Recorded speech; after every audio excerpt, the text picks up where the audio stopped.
Good morning, everybody, and thank you very much for joining cubesys and our panel to discuss GDPR and the data breach notification laws here in Australia. I've got with me today Chris Mohan. Chris, would you like to whether what you do for a living and give us a little bit of background on your role? Sure. So, my name is Chris Mohan. I work for my role is threat research and intelligence. I work for Telstra's Chief Information Security Officer.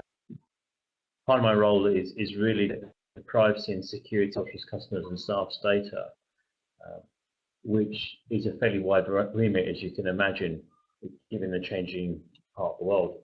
Protecting data and how to work with business is absolutely critical here. So part of what I do is talking to threats is really to inform the business what's important to them and how to think about it. So take away some of the noise and focus on what's really important to do that. Oh, thanks, Chris. And I've also got Paul Hardy with us as a client of cubesys and has generously agreed to join us and explain some of the journey that they've been on in looking at GDPR and data breach in general. So Paul, maybe just explain where you're from and what your role is there. Yeah, sure. Thanks, Paul. So my name is Paul Hardy. I'm the Principal Manager of IT at Sydney Motorway Corporation. Just give you a quick background on the organisation. Sydney Motorway was commissioned by New South Wales RMS to deliver WestConnex, deliver and finance the WestConnex project and provide an assurance role. WestConnex is basically a three-stage project in Sydney, extending the M4, extending the M5, and then going into the final stages now of connecting the two motorways with the tunnel underneath the CBD. So my role at Sydney Motorway, like I said, is Principal Manager of IT. So I've got the BAU operations, all IT projects, as well as cybersecurity reporting up to me. Excellent. And we've already started to analyse the impact of GDPR and, of course, the Australian data breach notification changes that came in February. So that's a journey that you've already begun. Yes, it has been an interesting journey over the last couple of months. But you know, for us, our journey actually started about 18 months ago, okay. Where we maybe I can get into more detail on that as we walk through your slides. Yeah, I'd love to hear the journey on that. So maybe to set some context first, and I'll jump back to Chris Mohan here and ask him to explain what he thinks GDPR means to us here in Australia, and then maybe to the Australian law that changed that happened in February, which was the data breach notification. So would you like to give us a bit of context and background, Chris? Yeah, no, absolutely. So one of the interesting things is back in 1998, we've actually got the Australian privacy law already in place. So some of that's actually pretty similar to what you're actually doing now. So for those that really enjoy reading legal documents, there's plenty of that, especially if you want to go off and have a look at the Australian Information Commissioner's website. They've got a brilliant paper that's worthwhile reading. And that really clearly breaks down if you're working with European customers, if you're working with European data, for example, you must comply to this law. So we've actually seen a whole raft of people that have actually had to shut their doors, web companies and gaming online companies that have stopped because they're unable to process information properly. How that ties back to the data breach notification piece, it's really just applying a very simple, practical approach to protect the data and understanding what you're going to do with it should something bad happen. Now, the GDPR really is to protect the customer. So when you think GDPR, think you're protecting the person, and the person that has ownership of their own data. It gives them rights, what they can do and how they should be able to have the right to be forgotten, for example. So you can't, as a business, simply take that information and redistribute it to anyone you effectively has complete control of their own data. Is that helpful? It does. Now, how do we bring that back to the Australian law change in February, and what impact have you seen already in the industry? Because that's been live now since February, but there's also reporting available on the breaches that have been reported and some information. Could you give us a bit more information on that and how it's actually impacting people? Sure. So effectively, the mandatory breach notification really is an opportunity for businesses when they have a problem is to step up and do the right thing to their customers. So you're saying, hey, something happened to us, we've lost your data, we're going to explain to the government and to the customer what that means. So there have been a number of, so this came into law on the 22nd of February of this year. There has been a number of companies that have already noticed, and you probably would have seen a large amount of email at the start of the year saying, hey, this is about to happen, from both government and from other businesses, saying this is what we're going to do. Effectively, again, this is a really sensible way of thinking about something bad is going to happen to me and my company. How do I clearly make sure our customers are protected and know what's happened? So you're giving them that complete insight to what has happened, how it's happened, and what the impact is to them. It's critical to do that because the customer needs to have trust, and we're all working with customers regardless whether they're internal or external ones. So Paul, maybe flick the same sort of question to you. How have you seen the data breach notification law impact your business, and how did you start tackling that? I think what Chris was saying resonates with me quite well. But the one thing I'd like to add to what Chris was saying, and it's something that's really come to light in my journey internally here at Sydney Motorway, is it's not just protecting the data against a data breach, but it's also protecting the data against loss, internal loss, accidental deletion. So there's a whole raft of activities that could be related to this. We need to and to take that one step back. What when these new laws came into place, something that me and the CIO of Sydney Motorway have discussed in detail is when Sorry, we lost you for a second. Could you just repeat what you said about the CFO? So something me and the CIO are constantly talking about whenever this topic comes up around the breach notification is do we clearly understand what information we have internally to make the right decision on the notification. And I understand if we do detect any sort of breach, then it's on us to notify the commissioner ASAP. But it's a journey that we've gone on, which has been quite interesting over the last couple of months. Is understanding the data and all the data assets that we've got internally, and I'm happy to share that with the audience if they're interested. That's an interesting point, because not all breaches need to be notified, and one of the first things that business needs to do is make a decision on that.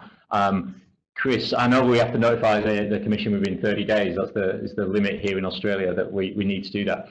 So maybe you want to take us through what a decision process might look like for a business if they think they have been breached. Sure. So there's some actually brilliant literature so you're not doing this alone. So Google can be your friend, and I know Paul's going to send some links out to some really brilliant pieces to follow through. But effectively, before you even get to the breach, the conversation is with your leadership and your business to understand what valuable data actually is to you and your customers. If you don't know your data, you don't know what's actually important or valuable, you're going to be lost. Take a time to take a deep breath, go back to the business and say, hey, what customer information do we have? Where is it? And how is it being used? Once you have that, that's the pin that you start with. Once you know what that is, then you can actually assess if that data can be secured and how to secure that data. So think of it, let's use an analogy of a filing cabinet where you keep all your customer records. Yeah? Brilliant. If you find you've actually got a bunch of drawers full of other data, you need to centralize those or support them where they are, but know the value of that and make sure they're their customers. So with you, that knowledge is absolutely key. Once you've got that data and you know what data is important, then as I said, you build the security around it and the controls around it. Should there be a breach of that data, that's where it comes in. Let's say you do have, there's an incident and someone goes and steals data from you. And let's just say it is non-customer data. Yeah? Non-customer data. Could be a router config, it's a very good example. Or a Word document that is completely irrelevant to your customers, might be useful to you, but let's say it's a server build document, right? You don't need to report that. It's about, think about the focus on the customers. It's always about the customers and the customers' data and what would have an impact to customers. It's that really simple piece. But again, each business has a slightly different slant on this. Read the material, talk to your business leadership, to the people that own the business. I'm standing next to Paul, who is a CEO. He would need to clearly articulate what is important to him and his customer base. And Paul, to throw it back to you, how would you work that with your security team and IT teams? I think it's been something that's been on our minds and we've been looking at internally for us. So as an IT services company, particularly in this space around identity and security, is that it's paramount to us. And so we've been reviewing our data sets and where we store them to make sure that anything that contains client pertinent data, that we're aware of where it is and we've got the appropriate controls around it. So I think you're dead right. First step in that conversation is what's client focused and what does that mean to our business? And the second thing then is then we start looking at the technologies and the processes that we might use to secure that. The change in the environment that we're seeing in modern IT and in the way we're using data analytics, the amount of data that we're getting is changing the landscape, and GDPR is coming in just at the right time. I think it's really important that these laws have now come into place and that we're seeing some action from companies from these new regulations. I think the slide I've got up there really talks about how we're using data differently. So the amount of data we're collecting about individuals, the way we're automating the decision-making processes around it, and of course the increased cyber threat that comes along with all that, as people may want to misuse that data, is really making it important that as businesses we do have this, right? So maybe we'll jump now to some of the examples of where that's really important for individuals. So one of the key focus areas of the GDPR is that individuals are and their data is treated with respect. I think is probably a good word, and that they have control over it. So what we need to do in our industry is make sure that we can quickly respond to requests to delete data, to provide data or that we've collected on an individual, to change that data, right? And they now have the right through the laws and GDPR to request that from us as a business, and we have to respond in a timely fashion. Now, if you've got teams that are marketers or salespeople, they'll have lists that stretch back for almost a decade, 2 decades now, worth of information, because that's a really useful information on how to map a customer and what's important to the customer. Which, if you're a small business, say you're a mum and dad shop and you're on a corner news agent, that's great knowing everybody's name. But documenting that and selling that to all the shops is the problem. So what's really happened here is we're dealing with a scale and pace that's unimaginable 10 years ago, to be honest. Data is so interconnected to what we do. If you've got one of these health watches on your wrist, a Fitbit, an Apple device, whatever else, that's pushing a huge amount of data up there. So that tells other people, not just yourself, but the companies that's running that, and potentially they're selling that information on. Now in the EU, they said, right, okay, enough is enough. We need to stop doing that. People need to have control of their own data, kind of take their lives back. So if you look at the slide that's up there, we talk about be informed. How are you using my data? As a provider of services, I need to let you know what we're doing and how we're using that data, and the transparency of where it is and how we're storing it. And if you turn around and say, That's great. I want that data deleted. Get rid of it. Purge that data, off you go. That's the key point. So just a point on that. I mean, that lives with other people knows that cleaning your house is an absolute nightmare because there's things you want to keep, and data's even worse. I've got terabits worth of data just at home now, whether it be photographs, old Word documents and stuff we've got. Trying to get businesses to go through and rationalize that is a big piece of work. So it's not something you simply just click your fingers and do that. Technology is helping, and I'm looking across the table at Microsoft. They've done some really clever things to help us with that information. But again, part of that goes back to understanding clearly what your business does and where the information's kept. Because if you know where that is, you can start that story properly of actually collating data in one place and getting rid of the old stuff. So Kenny, that might be a good segue to Microsoft and what you've been doing in the background there for GDPR and getting ready for the compliance piece. In both Office 365, where I know there's a wonderful compliance manager tool, but also in Azure and your other cloud services. Microsoft have been very committed to GDPR very early on. So I think both philosophically, but also putting their weight behind it with regards to their technology and solutions. Maybe do you want to maybe give us a bit of insight of Microsoft's thinking around GDPR? Absolutely. So there's three distinct areas where our investments have actually focused or targeted in terms of helping customers ensure compliance to GDPR. So the first area is to ensure that customers are actually able to assess their compliance risk in a succinct and in an easy manner whenever they actually want to do that. So how do we actually simplify that process? So that's the assessment and ongoing compliance to GDPR, that the data, the personal data of users is actually protected at all times, right? So that's the protection of personal data. And then the third aspect of our investments, or the third area of our investments, is the actual streamlining of processes to help customers respond to the requirements of GDPR. So for example, data subject requests or breach notifications and so on and so forth. We put quite significant investments in each of these three areas, and that's across Azure and Office 365 and Linux as well. So that's Dynamics 365. And so, Kenny, how is that manifesting itself? So is that practical tools that people can use, or is this supporting documentation, or how are you seeing that actually impact the clients that you're working with day to day? Absolutely. So we have an extensive tool set, actually have expansive documentation on this tool set, right? So let me just go through each of these different pillars. So the assessment of compliance risk, the protection of data, and the actual streamlining of processes, right? So when we talk about the assessment of compliance risk, that's the tool that you actually referred to earlier, the Compliance Manager. So Compliance Manager actually provides you coverage for Azure, for Office 365, and for Dynamics 365. It actually helps you do so as a customer. One, it actually helps you understand what the impacts of the GDPR regulation actually are to you in your specific industry.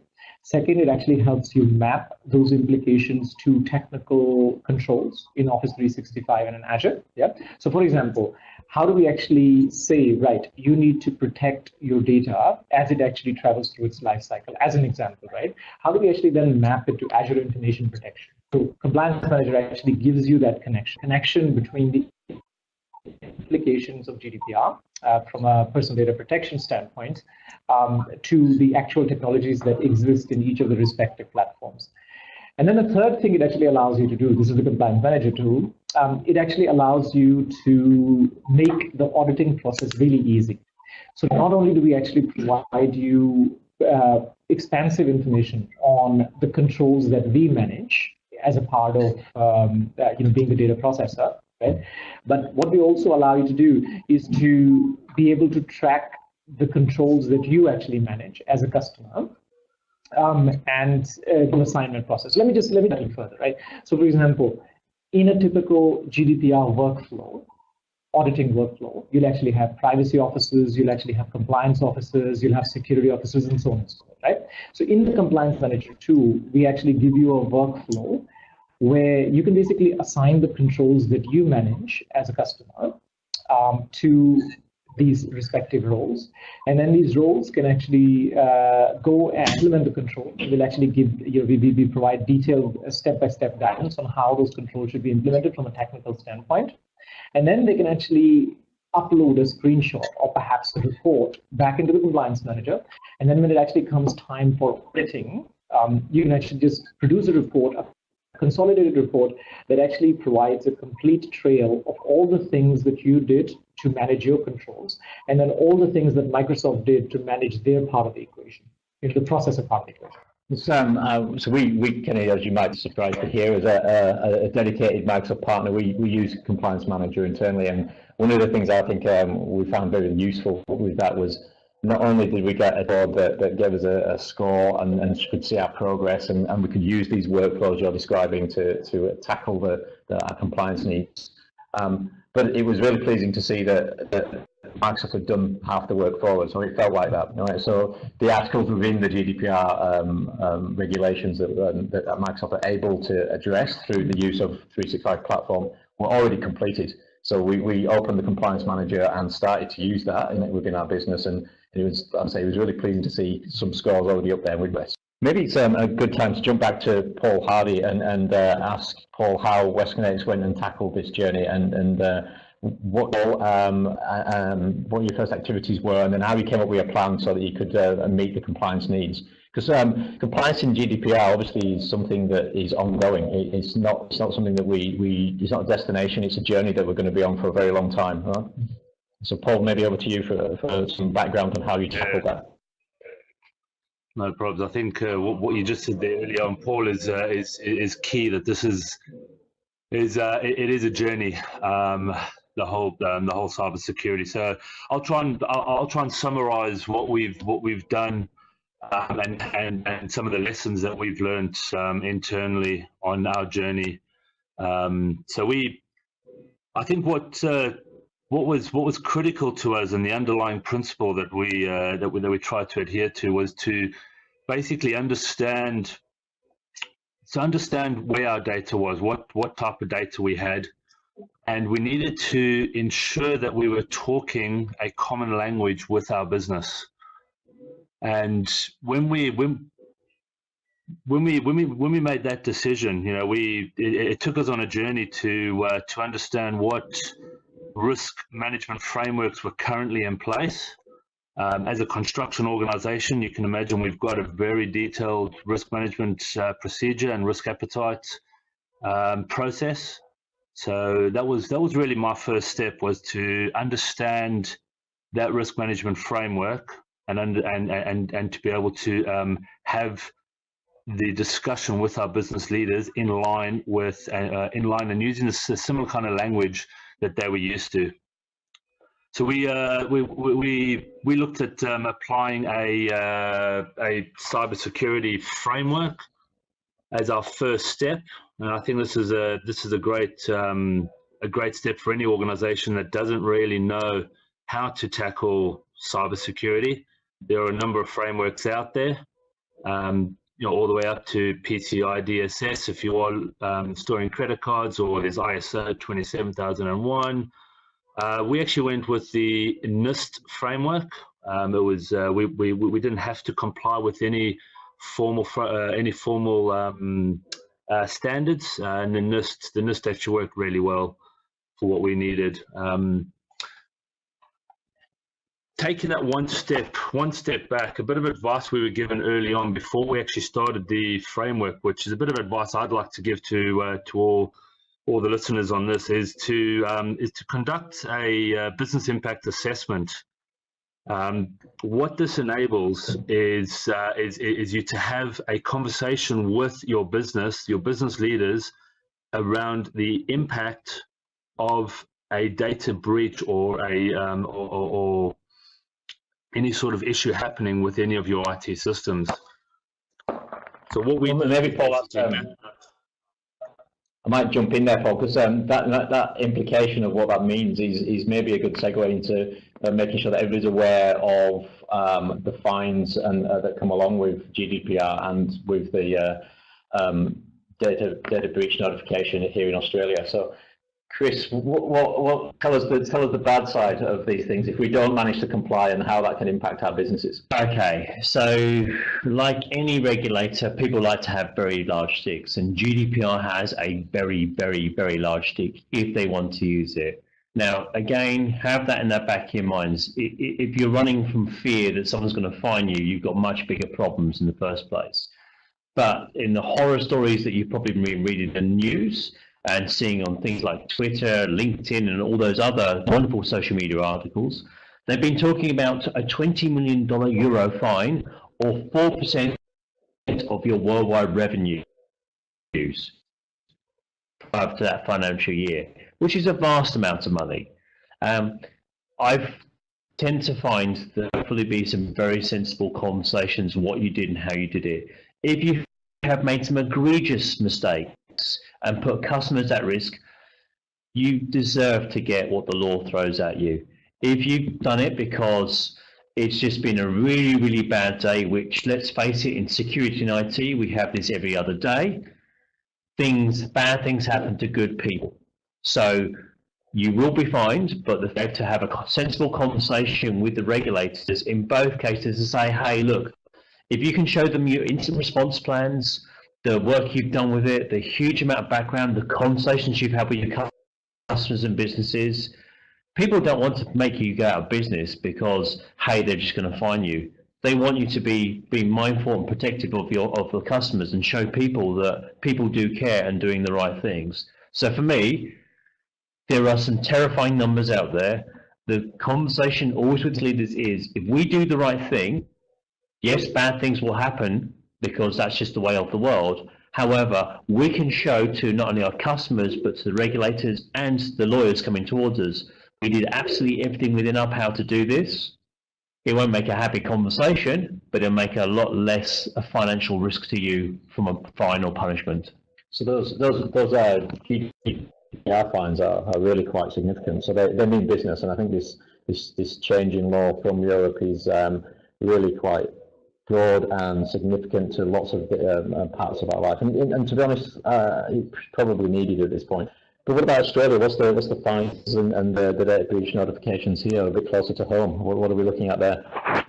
So those ones aren't quite as terrifying, thankfully, because I don't know about you, but I don't have a spare 20 million euros knocking around in my back pocket.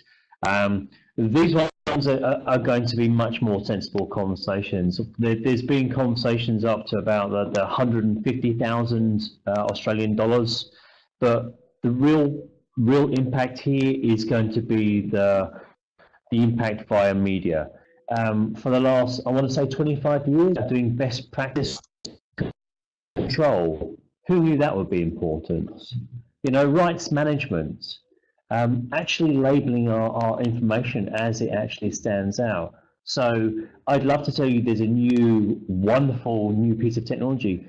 Logs, access control is all the starting point, and having context what's important to you and how to go through it.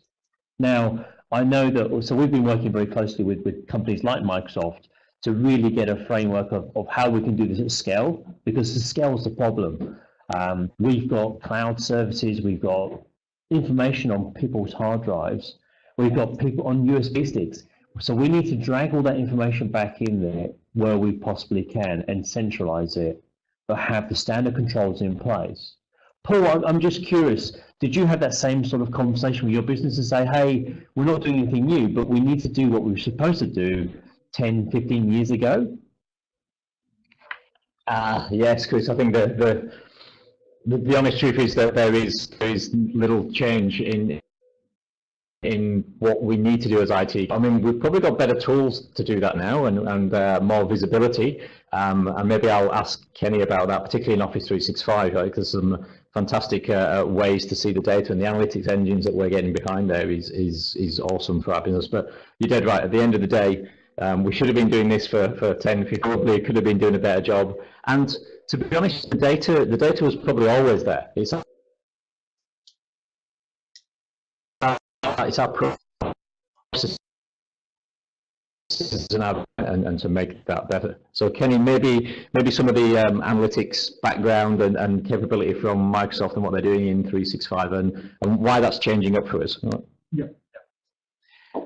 Okay, so from the assessment of compliance risk perspective, right? The tool and is Compliance Manager, because obviously it gives you the ability to actually see your compliance on an ongoing basis, a range of standards, including GDPR. Yeah. From a personal data protection perspective, exactly as Chris was actually saying, there's not a lot of new things, from what we actually used to have before. So access logs and access control and so on and so forth. I guess the additions that have actually sort of entered into the traditional bucket of security is a few trends like BYOD, CYOD. So now potentially you might actually have users accessing your data from a device that's actually not directly controlled by the organization. Yeah, you could actually have the users accessing data from different locations. You could actually have users accessing data in that actually lives on premises and in the cloud. So in answering your question, Paul, from a Microsoft standpoint, we actually think about protecting the personal data. So the first area is identity and access management. Second is information protection, and third is threat protection. So what we basically mean by that is that irrespective of what device you actually access your personal data from, right, irrespective of what location you're actually in, one thing always stays the same, and that is your identity. So you're always going to have to use some form of identification to authenticate yourself to the system, right? So Microsoft has actually put a very, very significant amount of investment in ensuring that we protect your identity at all costs. And that actually includes giving you what privileges your identities actually have in your organization, so that even if the identity is compromised, the attack surface is actually narrowed significantly, right? So the first area of investment is identity-driven security in that protect dimension. Then the second area of investment is information protection. So how do we actually ensure that irrespective of where the information itself lives, whether it's on premises, in the cloud, on an iOS, Android, or Windows device that's managed or not managed by the organization, how do we actually ensure that the data is actually protected at all times? So for that, we actually have a pretty robust information protection strategy. You can protect your information, so you can detect, classify, protect, and monitor information on premises, so file shares, SharePoint, repositories on premises, or in Office 365.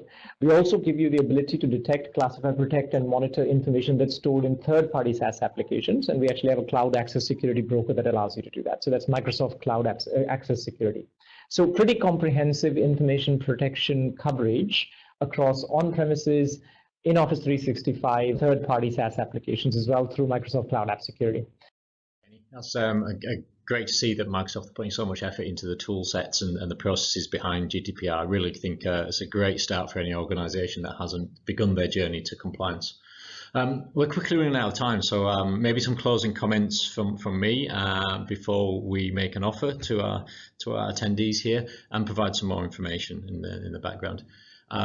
Today, hopefully, we've given you a good introductory set of context and an overview of GDPR and the data protection notification laws here in Australia. Hopefully you've got a better understanding of the impacts and the requirements that these new regulations bring to our businesses, and also, of course, the penalties for non-compliance, which are huge and a little bit scary in the case of GDPR. So hopefully we don't have to ever be fined by anybody. We also briefly touched on how and where you could start your journey. I think some great insights from the panel here, so thank you guys. If you listen to this recording again or look at our notes that we'll send out afterwards, I think you'll find some real gems and tidbits in there, and we've got some great resources to share with you. We also, in the final section, touched on what Microsoft have been up to and the tools sets there. So thanks, Kenny, for giving us an overview of those. I think there's some great collateral there that the organizations can leverage, particularly Compliance Manager. Compliance Manager is a great free tool that comes along with Office 365 and Azure. On that point, I'd probably like to close off from cubesys with an offer. Our team would gladly give you an introduction to Compliance Manager. I think we could help you get your head around its capabilities quickly. So please reach out to us. There'll be information following this session in emails where you can come back to us, and we'll arrange a session to walk you through what Compliance Manager can do for you. So please keep an eye out for that email. We'll also have a bunch of other resources. As mentioned, the panel here today have helped us build this session out with a bunch of resources from government, from Microsoft, and from other sources, which I think you'll all find useful, and we'll do our best to share those with you as promptly as we can. Just a final thank you for your time, and a huge thanks, of course, to our panel of experts, which have been great. I love the session and the conversation today, guys. So thank you to Chris, to Kenny, and Paul. And with that, I'll leave you, and thanks very much again for attending.